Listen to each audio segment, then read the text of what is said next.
இந்த வீட்டில் இருக்கக்கூடிய அந்த வாஸ்து குறைபாடுகள் குறைய வேண்டும் அப்படின்னு நினைச்சீங்கன்னா சின்ன பரிகாரம் சொல்றேன், செய்யுங்க. இது எப்ப செய்யணும், என்ன செய்யணும்னு சொல்லுவேன். அதுக்கு ஏத்த மாதிரி நீங்க செய்யுங்க இத. ஓகேவா? நல்ல கவனிங்க இத. இப்ப பரிகாரத்துக்குள்ள போலாம். ரைட்டுங்களா? கவனமா பாருங்க. பஞ்சலோக காயின் இது பூஜா ஸ்டோர்ஸ்ல கிடைக்கும். 11 பஞ்சலோக காயினை வாங்கிக்கோங்க. வெத்தலை, பாக்கு, பழம். அந்த பூஜா ஸ்டோர்ல என்னென்ன கிடைக்கும்? வெத்தலை கிடைக்கும், பாக்கு கிடைக்கும், காயின் கிடைக்கும். பஞ்சலோக காயின். அந்த பஞ்சலோக காயினை வாங்கிட்டு வெத்தலை, பாக்கு, பழம் வாங்கிக்கோங்க. வாழைப்பழம் ஒரு சீப் வாழைப்பழம் பெஸ்ட். ஒரு தட்டு எடுத்துக்கோங்க. அந்த தட்டுல அந்த காயினை பிளாஸ்டிக் பண்ணி கொடுப்பான். பிச்சுட்டு காயினை கொட்டுங்க. கொட்டிட்டு வெத்தலை, பாக்கு, பழத்தை அங்க வைங்க. சுவாமி ரூம்ல வைங்க. எப்ப வேணாலும் வாங்கலாம்.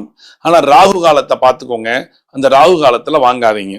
எப்ப வாங்கிட்டு நேர வீட்டுல போய் வச்சிருங்க. வாஸ்து நாள் அப்படின்னு